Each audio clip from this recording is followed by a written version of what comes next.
हिमाचल के जिला बिलासपुर में एक एक कर बारी बारी से जंगल जल रहे हैं। इसी कड़ी में फेटीधार जंगल भी अग्नि की भेंट चढ़ गया।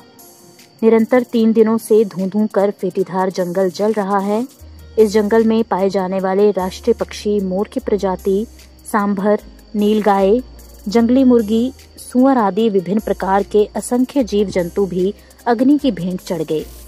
इसके अलावा वन संपदा को भी भारी क्षति पहुंची है। लोगों और वन विभाग के कर्मचारियों ने आग पर नियंत्रण पाने के प्रति बहुत प्रयास किया, लेकिन नियंत्रण नहीं पाया जा सका। स्वारघाट, श्री नैना देवी, बदलाधार जंगल, सोहनी देवी माता मंदिर जंगल आदि विभिन्न प्रमुख जंगल आग की चपेट में आने के कारण राख हो चुके हैं। जंगलों में होने वाली आगजनी की घटनाओं से प्रभावित संबंधित क्षेत्र की जनता ने प्रदेश सरकार के समक्ष मांग उठाई है कि विदेशों की तर्ज पर हेलीकॉप्टर के सहारे पानी की बारिश कर आग पर नियंत्रण किए जाने की व्यवस्था की जाए। जिला बिलासपुर में एक एक करके जंगल जलते जा रहे हैं। वैसे तो पूरे हिमाचल में ही इस समय जो है वो जंगल जलते जा रहे हैं और जो जंगली जीव हैं, चाहे उसमें बारहसिंगे हैं, मोर हैं या दूसरे पशु पक्षी, वो बुरी तरह से मतलब उसके बीच में जल रहे हैं और कई बार वो चिल्लाते हुए सुनाई दे रहे हैं लोगों को। लेकिन किया क्या जा सकता है, जंगल की आग को बुझाना जो है आम आदमी के बस की बात नहीं है। कि विदेशों में एक ऐसी व्यवस्था की गई है कि ऊपर से पानी बरसाया जाता है और फिर जंगल की आग को बुझाया जाता है।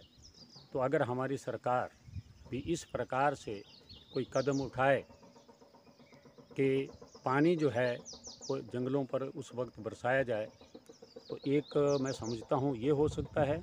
और दूसरी बात एक और है, हर साल जंगल में आग लगती है, हमें ये पता नहीं चलता कि आग किसने लगाई, क्यों लगी, क्या उसके कारण थे, क्या विभाग ने कभी इसके बारे में कोई पूरी जानकारी हासिल की कि इस आग के क्या कारण हैं। अगर कोई कारण किसी आदमी की वजह से है, किसी व्यक्ति ने आग लगाई है, तो उसके विरुद्ध जो है क्या कार्रवाई होती है।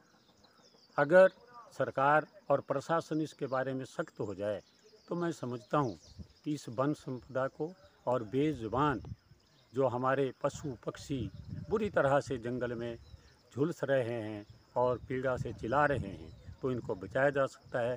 तो पहाड़ के इन जंगलों में आग लगना एक आजकल नॉर्मल सी बात हो गई है। आप नज़र उठा के कहीं भी अगर देखेंगे तो कोई ना कोई पहाड़ वर्तमान में जल ही रहा होगा। अब सबसे बड़ी दिक्कत ये आई है कि ये जब आए वर्ष की प्रतिवर्ष की ये घटनाएं हो रही हैं, तो हो सके तो राज्य सरकार को इस मामले में थोड़ा सा गंभीर होना ही पड़ेगा, क्योंकि जलवायु परिवर्तन का जो एक विकराल रूप आगे देखने को मिल रहा है, जिसकी वजह से पृथ्वी डे बाई डे गर्म हो ही रही है।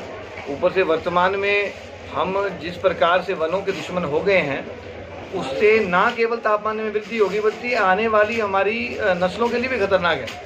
सरकार को चाहिए कि उचित कदम गर्मियों के आने से पहले उठाए, ताकि देखिए आग लगना ना लगना वो प्राकृतिक अप्राकृतिक हो सकता है, लेकिन सरकार को चाहिए कि इनको शुरू में ही दबाने का यत्न करे।